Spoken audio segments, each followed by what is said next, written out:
Where today are the Pequot? Where are the Narragansett, the Mohican, the Poconet, and other powerful tribes of our people? They have vanished before the avarice and oppression of the white man, as snow before the summer sun.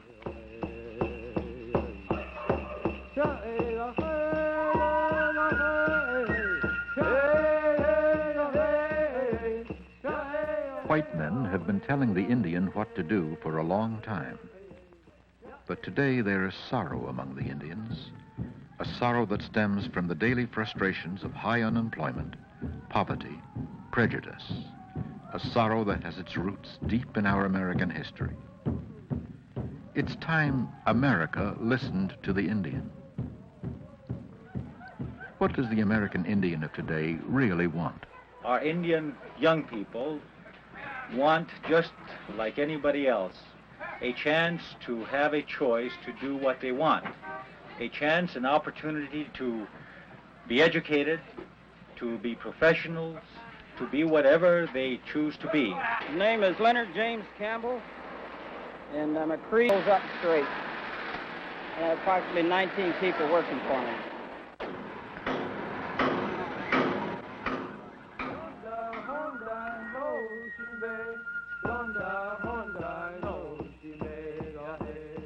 I'm going to be a strictly Indian, no matter what. There are more languages and cultures among the North American Indian than there are in all the countries of Europe. But they have one thing in common, their love for America.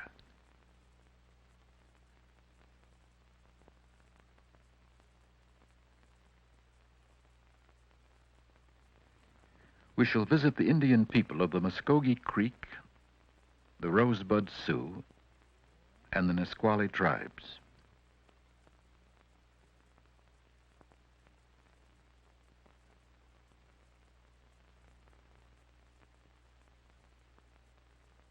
In the early 1800s, the Muskogee Creek lived peacefully in what is now Alabama, Georgia, and Mississippi.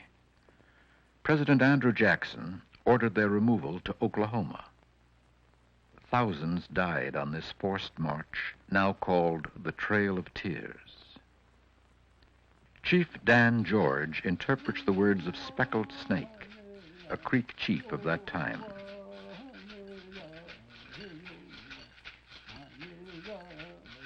When the first white man came over the wide waters, he was but a little man, very little. His legs were cramped by sitting long in his big boat, and he begged for a little land. But when the white man had warmed himself at the Indian's fire, he became very large. He stopped not at the mountain tops, and his foot covered the plains and the valleys. Then he became our great father. He loved his red children, but he said, "You must move a little further, lest by accident I tread on you." Now he says, the land you live upon is not yours. Go beyond the Mississippi. There you may remain while the grass grows and the rivers flow.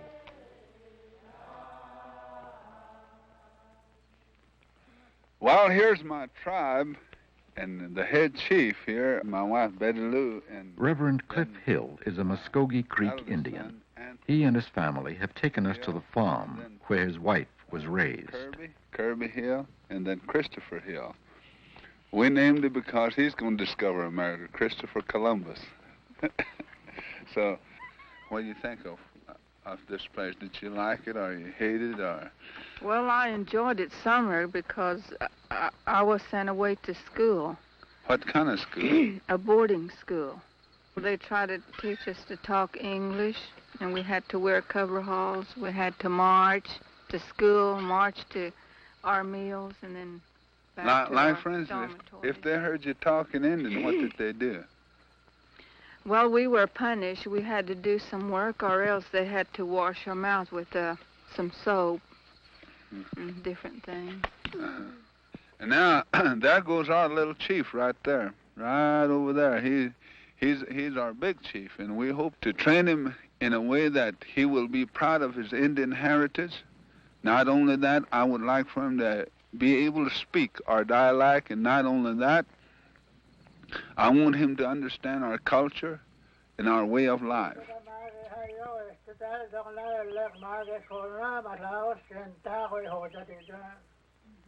Mrs. Hill's father tells the story of the Trail of Tears, a story Reverend Hill knows well. They overran our people and took away our governmental rights, but still yet that's injected into our heart to be kind.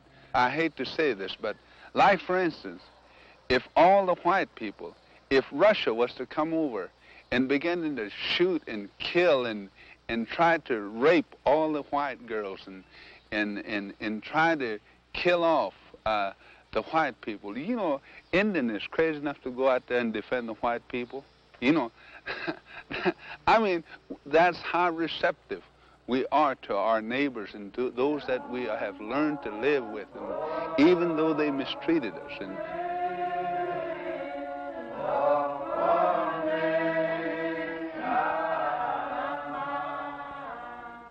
these churches, they represent the ceremonial grounds which we left Georgia and Alabama. These churches are run by Indians, and their songs are not out of hymnal books. The songs are native songs. And also, these people that join these churches, they go to their, like this Greenleaf church, just about 3 miles up the road, we have a ceremonial ground. They put on their ceremonials, and they believe in their ceremony.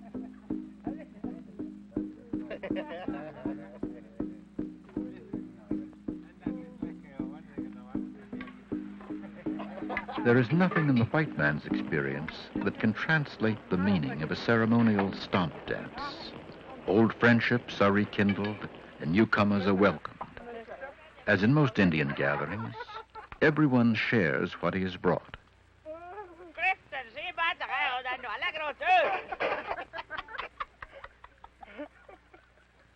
A hard winter will pass before the next ceremonial, but now they will spend the night dancing to the joy of living. They dance before the Creator, and they sing songs about the hunt, songs of a battle long ago, or a song of the ribbons in a little girl's hair.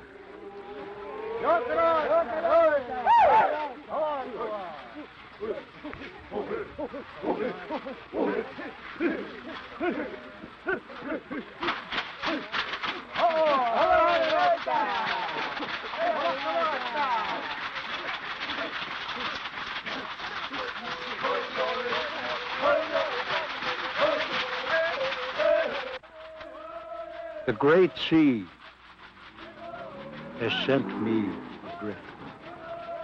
It moves me as the weed in the great river. Earth and the great weather move me, have carried me away, and move my inward parts with joy.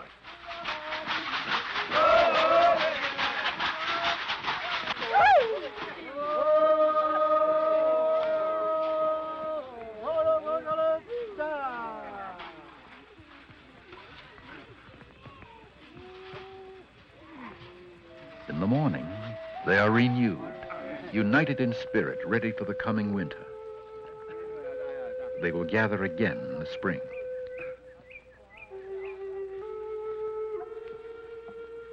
Because of men like Reverend Hill, the Indian language and tradition still live among the Creek in Oklahoma.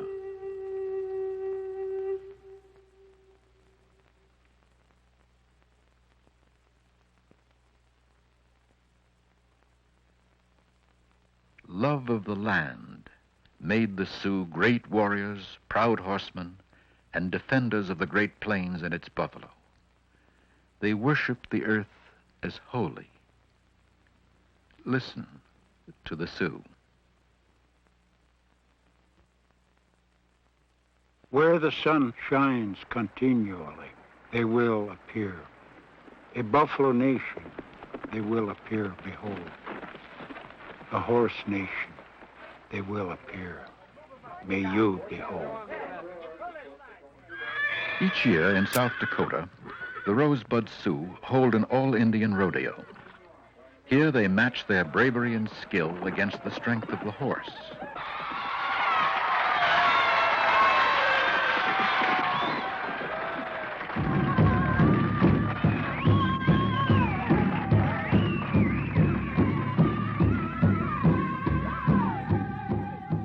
They are dancing. They are coming to behold you. The horse nation of the West is dancing. They are coming to behold.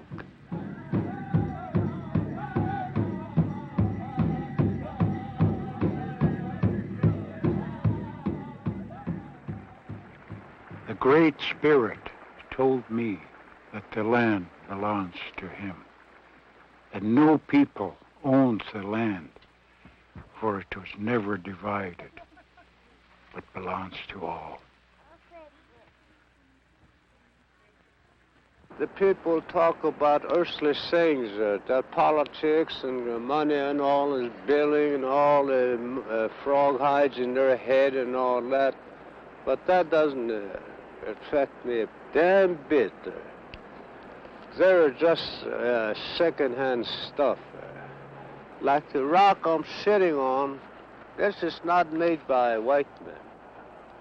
This is God-made. The Great Spirit gave us plenty of land to live on, and buffalo.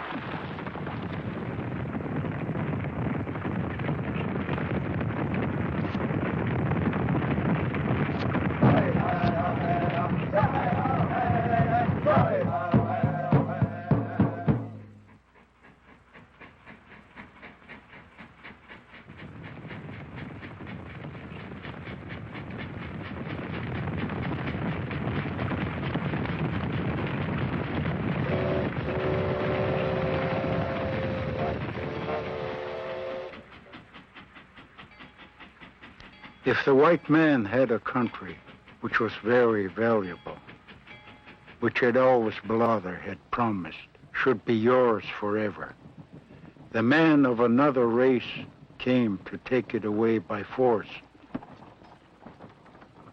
what would your people do? Would they fight?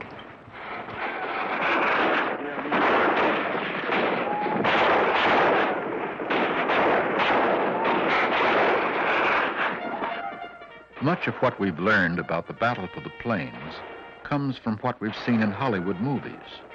When we saw the Indian defending his land, we cheered for the white man's soldiers. The pictures we are now to see are not from Hollywood, but real photos taken after a real massacre. The place is Wounded Knee, South Dakota. The year, 1891. Chief Bigfoot and approximately 350 men, women, and children were captured by the U.S. cavalry. While surrendering their weapons, a gun was accidentally discharged. The cavalry opened fire on the unarmed Indians.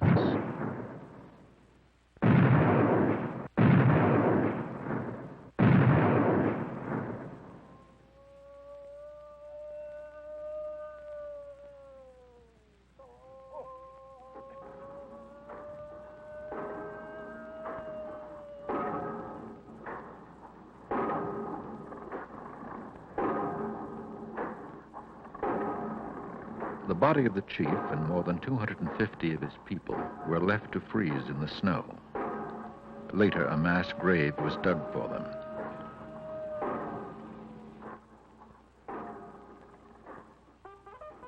For their part in the massacre, 18 soldiers received the Congressional Medal of Honor.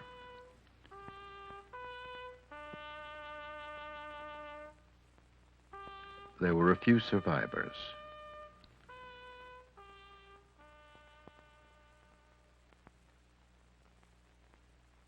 What is life?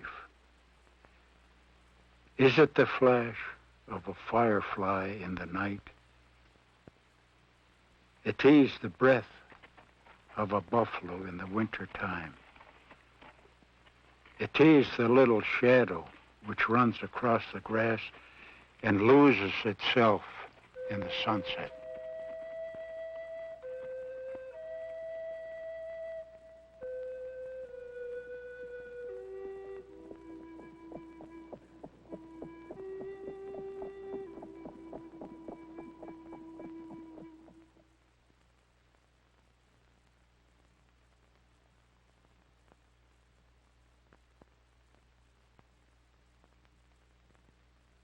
The Nisqually are a small tribe of fishermen who loved the river as if it were the land.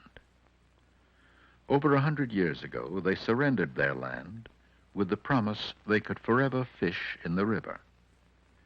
Now we are telling them to forget the promise and obey the white man's fishing laws. But the river and its fish mean more to the Nisqually than a white man's fishing regulation. I have known you in your streams and rivers, where your fish flashed and danced in the sun, and whose waters said, "Come and eat of my abundance." We had the fish before the missionaries came, before the white man came. This was the food on which we lived. My strength is from the fish, my blood is from the fish. So we did sign the treaty, and we could fish, in our usual and accustomed fishing grounds, which is interpreted a lot different ways when you get into court now. There's different interpretations of what the Indian has really signed. He never did sign his fishing rights away, but that's what they're trying to say that we did. Until they kill us or lock us all up and put us behind bars, we'll still be here, and our kids will be, I hope. Today, Indian children are taught in school that there's a better life for them somewhere and doing something else, like they're told or questioned whether they want to waste their life on a riverbank being fishermen, but the people have always been fishermen. We're still fishing, and of course we're still getting arrested. We just was arrested last January, 6 of us,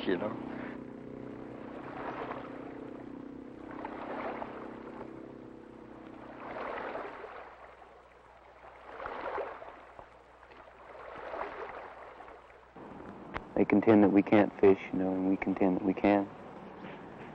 And, what we hope to do is to control the resource to where it benefits Indian people through a cannery, and through development of the resource towards reproducing more fish, a hatchery for the Indian people. That, will help on the fishing towards what the government, is trying to say that we should have, and that's self-determination. But they've been bothering my son for fishing right in front of my place there. He's got a couple nets out in the river right now. When I hear somebody say, well, people have got to, white people have got to go back to Europe, the black people have got to go back to Africa, so we can have our lands again. Well, that's not going to happen, that's not feasible. And so, all people have got to get involved and create the same society, a society that will, benefit all man, all mankind instead of, a society that oppresses mankind. And that's what we've got. That's been going on pretty all my life. Like when the Indian killed the white man, massacre. That was all right to kill the Indian. They never put that in history. But the Indian tells that, see. The white man, he don't talk about that. Yeah. Oh, the Indian, he's nobody here in America. The Indian has no country. The white man took his country away from him. Nothing. He's got nothing.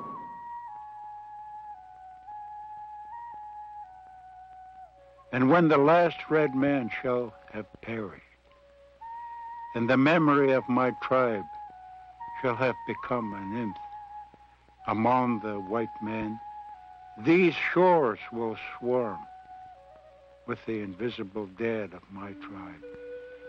And when your children's children think themselves alone in the field, the store, the shop, upon the highway, or in the silence of the pathless woods, they will not be alone. The white man will never be alone.